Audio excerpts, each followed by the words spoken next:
অনিয়মিত কোনো কাজই আপনার জীবনকে সুন্দর কিছু উপহার দিবে না যতক্ষণ না পর্যন্ত আপনি নিয়মিত হচ্ছেন। তো নমস্কার বন্ধুরা, welcome to my channel Shila's homemade food. আবারও একটা নতুন ভিডিও নিয়ে আপনাদের সামনে হাজির হয়ে গেলাম। তো আমার ভিডিওগুলো সচরাচর রান্নাঘর থেকে বেশি শ্যুট করি আমি, এজন্য রান্নাবান্নাটা নিয়েই আপনাদের সাথে বেশি শেয়ার করা হয় ভিডিওগুলো। তো আজকে কিছু হালকা পাতলা রান্না করব, সেগুলোই আপনাদের সাথে শেয়ার করব আর কিছু কথা বলবো। প্রথমে যে দেখতে পেলেন আমি পটল ভেজে নেব। আসলে রান্নাটা আমি একটু আলাদাভাবে করেছিলাম, কিন্তু আমি ভিডিওটা যখন এডিট করি তখন একটু সাজিয়ে গুছিয়ে আমার মতো করে যে অংশটুকু আমার ভালো লেগেছে সেই অংশটুকু প্রথমে দিয়েছি, তারপর মাঝখানে দিয়েছি। এইভাবে আমার ভিডিওটাকে আমি অর্গানাইজ করে সাজিয়ে নিয়েছি। তো আমি জানি অনেক আপুরা অনেক ধরনের করে পটল ভাজি করেন, তো আমি আজকে পটল ভাজি করতেছি এইভাবে। পটল ভাজি কুচি করে করা যায়, তো এইভাবে পটল ভাজি ডালের সাথে খেতে খুব ভালো লাগে। যেহেতু আজকে আমার ডালটাও থাকবে রেসিপিতে, এর জন্য আমি এইভাবে পটলটা ভাজি করে নিচ্ছি। আর হ্যাঁ, এই পটলটা যদি একটু নরম করে ভাজি করা যায় সেক্ষেত্রে খেতে কিন্তু অনেক মজা লাগে, অনেক ভালো লাগে। আসলে প্রথমে যে কথাটা বললাম সেটা কিন্তু আসলে কাউকে উদ্দেশ্য করে বলি নাই। কিন্তু আমি আমার থেকেই আমি এই কথাটা বলেছি। আসলে কোনো কাজ করতে গেলে নিয়মিত থাকাটা আসলে অনেক, অনেক দরকার। আমি আসলে এই প্ল্যাটফর্মে গত ৩ বছর ধরে কাজ করতেছি।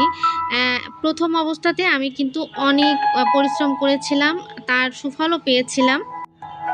কিন্তু কি করার, যখন আমার ভিডিওগুলো একটু র্যাঙ্কে উঠতেছিল কিংবা ভাইরাল হয়েছিল, ঠিক সেই মুহূর্তে আসলে আমি অফ হয়ে যাই বেশ কয়েক মাসের জন্য। সেই থেকে আবারও আমার চ্যানেলটা ডাউন হয়ে গিয়েছিল। তারপরেও আমি হালটা ছাড়িনি। তো তারপরেও চেষ্টা করেছিলাম। তারপরে আবারও কাজ করে আবারও কিছু চ্যানেলের জন্য ভালো কিছু করেছিলাম। কিন্তু এইরকম করতে, করতে না আমার আসলে আপস অ্যান্ড ডাউন হয়ে যাচ্ছিল বারবারই। কিন্তু এখন পর্যন্ত আমি হালটা ছাড়ি নাই। এজন্য আমার ৩ বছর লেগেছে। আসলে আমি একটা জিনিস উপলব্ধি করতে পেরেছি, কোনো জায়গায় আপনি যতই ফাস্ট কাজ করেন আর যতই ভাইরাল হন আর যাই হন না কেন, আপনাকে কিন্তু নিয়মিত থাকতে হবে। নিয়মিত যদি কোনো কিছু কন্টিনিউ না করা যায়, সেক্ষেত্রে আপনার জীবনে ভালো কিছুই আশা করা মানে যাবে না আরকি। সেটা আমি আমার নিজের ক্ষেত্র থেকে বুঝতেছি। আর এভাবেই কিন্তু আমার আসলে গত ৩ বছর চলে গিয়েছে। এখন পর্যন্ত সাকসেস হতে পারিনি। কিন্তু আমি দেখতেছি নতুন, নতুন অনেক দিদি, আপু, ভাইয়ারা এসে অনেক কম সময়ের মধ্যে এখানে সাকসেস পেয়ে গিয়েছে। তাদের সাকসেসের পেছনে একটাই কথা আমার মনে হয়, তারা অবশ্যই নিয়মিত কাজ করতেছে, অনেক হার্ড ওয়ার্ক করতেছে। আর এই কারণে তারা কিন্তু অনেক তাড়াতাড়ি সফলতা পেয়ে গিয়েছে। যদি নতুন কেউ আমার এই ভিডিওটা দেখে থাকেন, আশা করব তাদের এই ভিডিওটা দেখলে এতটুকু উপকার হবে। আমি যে ভুলগুলো করে আজ পর্যন্ত আমি এর পেছনে পড়ে আছি কিংবা এর ভোগান্তিতে আছি। তো যাই হোক, আপনারা এই ভুলগুলো করবেন না। প্রথম থেকে যদি শুরু করেন, সেইরকম মন মানসিকতা নিয়ে শুরু করবেন, তাহলে দেখবেন আপনারা অবশ্যই সফলতা পাবেন। আর নিয়মিত থাকাটা খুবই, খুবই, খুবই জরুরি। সেইরকম যদি না পারেন, সেই ক্ষেত্রে প্রফেশনালি এখানে কাজ করলে আসলে আপনি কিছুই করতে পারবেন না। আর প্রফেশনালি কাজ করতে হলে অবশ্যই আপনাকে কিন্তু একটা নিয়মানুবর্তিতার মধ্যে থাকতে হবে, রেগুলার মেইনটেইন করতে হবে। আপনি যে ভিডিওই দেন না কেন, ছোট ভিডিও হোক আর বড় ভিডিও হোক, যেটাই হোক না কেন, সেটা সুন্দরভাবে উপস্থাপন করা, সবার সাথে আ আ মেসেজের মাধ্যমে কমিউনিকেট করা আর প্রতিনিয়ত ভিডিওগুলো আপলোড করা, এটাই কিন্তু আপনার সবচেয়ে বড় কাজ হবে। এখন অনেকে বলতে পারেন, আমি কেন এত কথা বলতেছি? আমি এত কিছু জেনে কেন আমি এই কাজগুলো করি নাই?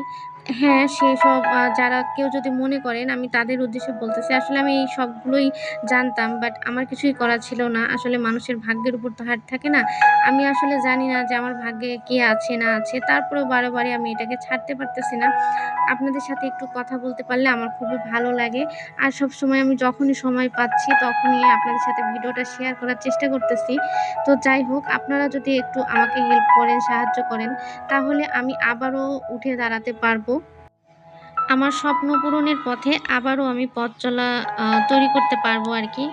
তো যাই হোক, অনেকক্ষণ ধরে বকবক করতেছিলাম। আমি জানি না আমার কথাগুলো আপনাদের কতটুকু বোঝাতে পেরেছি।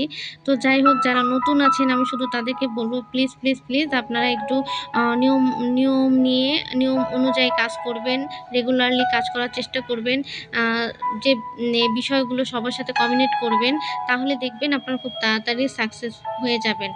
আর মাঝে, মাঝে ভিডিও দিলে কিন্তু কখনোই সাকসেস হওয়া যাবে না। যেমন আমার হয়েছে আরকি। আমি সব জানার পরও আসলে আমার আ আসলে ভাগ্য বলে একটা কথা আছে। সেই ভাগ্যটা আমার নাই হয়তোবা। এই কারণে আমি এখন পর্যন্ত এটা নিয়ে পড়েই আছি। তো যাই হোক, অনেক কথা বলতেছি। তো কথা বলতে, বলতে কিন্তু আমি পটল ভাজিটা ওদিকে করে নিয়েছিলাম। তো এখন এই যে আগে থেকে আমি ডালটা সিদ্ধ করে নিয়েছিলাম। মসুরের ডাল রান্না করব পাতলা করে।